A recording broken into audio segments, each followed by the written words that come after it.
कैसे हैं सभी लोग? सब बढ़िया। मैं हूं आकाश जैन और हमारा डिस्कशन चल रहा है क्लास 9th साइंस से केमिस्ट्री के चैप्टर स्ट्रक्चर ऑफ एटम पर। पिछले वीडियो में हमने डिस्कस किया थॉमसन्स मॉडल ऑफ एटम, जिसमें उन्होंने बताया कि जो एटम होता है वो इलेक्ट्रिकली न्यूट्रल होता है और इस एटम के अंदर जो इलेक्ट्रॉन्स डिस्ट्रीब्यूटेड होते हैं वो रैंडमली डिस्ट्रीब्यूट होते हैं, जो कि उनके मॉडल का एक सबसे बड़ा ड्रॉबैक रहा, क्योंकि थॉमसन मॉडल ऑफ एटम दूसरे साइंटिस्टों द्वारा किए गए जो एक्सपेरिमेंट्स थे उनके रिजल्ट्स को एक्सप्लेन करने में फेल हुआ। तो अब चलते हैं, डिस्कस करते हैं next type of atomic model को। थॉमसन मॉडल के फेलियर के बाद रदरफोर्ड को ये जानने में इंटरेस्ट जागा कि एटम के अंदर जो इलेक्ट्रॉन्स होते हैं वो किस तरीके से अरेंज होते हैं, जिसके लिए उन्होंने एक एक्सपेरिमेंट डिजाइन किया, जिसका एक्सपेरिमेंटल सेटअप हम डिस्कस कर रहे हैं। तो रदरफोर्ड मॉडल ऑफ एटम में जो उनका एक्सपेरिमेंटल अरेंजमेंट था, उसमें उन्होंने जो फर्स्ट थिंग ली थी वो था गोल्ड फॉइल, क्योंकि उन्हें एक पतली से पतली लेयर चाहिए थी जो कि सिर्फ गोल्ड की ही पॉसिबल थी। तो इनके अकॉर्डिंग जो फर्स्ट पॉइंट है, he selected a gold foil because he wanted as thin layer as possible. तो उन्होंने गोल्ड फॉइल क्यों चूज की, उसका रीजन ये रहा। दूसरी चीज इन्होंने जो ली, उन्होंने लिए अल्फा पार्टिकल्स, जिनको उस पतली सी गोल्ड फॉइल पर उन्होंने इंसिडेंट किया, क्योंकि जो अल्फा पार्टिकल्स होते हैं उनमें कंसिडरेबल अमाउंट ऑफ एनर्जी होती है। तो सेकंड पॉइंट जो है वो है he selected alpha particles to fall on thin gold foil as fast moving alpha particle have considerable amount of energy. तो अब जान लेते हैं पहले कि ये अल्फा पार्टिकल्स क्या होते हैं। So alpha particle is a positively charge particle having 2 unit of positive charge and 4 unit of mass. Alpha particle ऐसे पार्टिकल्स होते हैं जिन पर जो पॉजिटिव चार्ज होता है वो 2 यूनिट होता है और जिनका मास होता है वो 4 यूनिट होता है। एक्चुअली अल्फा पार्टिकल्स जो होते हैं वो हीलियम आयंस होते हैं, हीलियम आयंस जो कि रेडियो एक्टिव एलिमेंट्स इमिट करते हैं। रदरफोर्ड ने जो एक्सपेरिमेंट परफॉर्म किया उसका एक्सपेरिमेंटल सेटअप आपकी स्क्रीन पर है। इस एक्सपेरिमेंट को Rutherford alpha particle scattering experiment या फिर अल्फा पार्टिकल स्कैटरिंग एक्सपेरिमेंट या फिर रदरफोर्ड एक्सपेरिमेंट के नाम से भी जाना जाता है। अब इस एक्सपेरिमेंट्स के जो रिजल्ट्स थे वो हम डिस्कस करने वाले हैं, जो रदरफोर्ड ने ऑब्जर्व किए।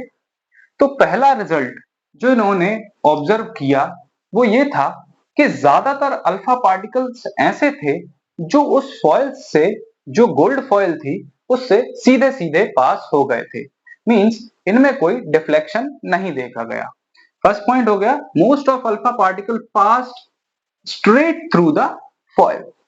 दूसरा रिजल्ट जो इन्होंने अपने एक्सपेरिमेंट से लिया वो ये था कि कुछ अल्फा पार्टिकल ऐसे थे जो उस गोल्ड फॉइल से स्मॉल एंगल बनाते हुए डिफ्लेक्ट हुए थे।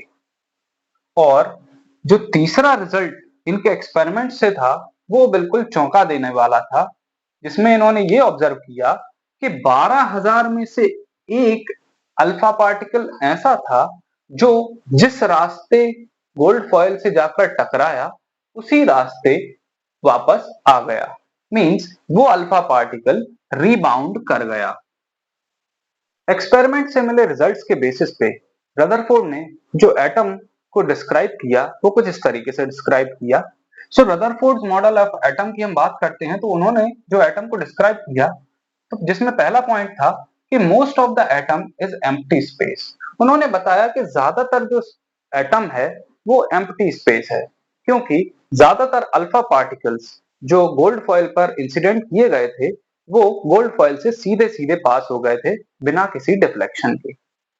दूसरी चीज जो इन्होंने एटम के बारे में बताई वो बताया कि atom consist of a positively charge dense centre called nucleus. Atom के अंदर एक पॉजिटिवली चार्ज डेंस सेंटर होता है जिसे न्यूक्लियस कहते हैं। Almost all mass of atom is concentrated in the nucleus, और एटम का ज्यादातर जो मास होता है वो न्यूक्लियस में कंसेंट्रेटेड होता है। न्यूक्लियस जो कि मिलकर बना होता है प्रोटॉन और न्यूट्रॉन से। तीसरा जो इन्होंने अपने स्ट्रक्चर ऑफ एटम को डिफाइन करने के लिए पॉइंट दिया वो था कि electrons are revolving around nucleus in circular path at very high speed. इन्होंने बताया कि जो थॉमसन मॉडल ऑफ एटम के अकॉर्डिंग जो इलेक्ट्रॉन मिलना रैंडम होता था किसी एटम के अंदर, वो बात गलत है। इन्होंने बताया कि एटम के अंदर जो इलेक्ट्रॉन्स होते हैं वो सर्कुलर पाथ में न्यूक्लियस के अराउंड रिवॉल्व करते हैं बहुत हाई स्पीड पर। और लास्ट पॉइंट जो इन्होंने अपने एटम के स्ट्रक्चर के बारे में बताया वो ये था कि क्योंकि नंबर ऑफ प्रोटॉन और नंबर ऑफ न्यूट्रॉन किसी एटम के अंदर इक्वल होते हैं, इसलिए जो एटम होता है वो इलेक्ट्रिकली न्यूट्रल होता है। रदरफोर्ड मॉडल ऑफ एटम का जो सबसे बड़ा ड्रॉबैक था वो था ये एटम की स्टेबिलिटी को एक्सप्लेन नहीं कर पाया, क्योंकि बाकी साइंटिस्ट के अकॉर्डिंग जब कोई पार्टिकल सर्कुलर ऑर्बिट में मूव करता है तो वो पार्टिकल एक्सेलरेट होता है। एक्सेलरेट होने के कारण वो पार्टिकल एनर्जी को रेडिएट करेगा और फाइनली जाकर न्यूक्लियस में गिर जाएगा। अगर ऐसा होता है तो इसके कारण एटम जो है वो हाईली अनस्टेबल होगा और मैटर किसी भी फॉर्म में एग्जिस्ट नहीं करेगा।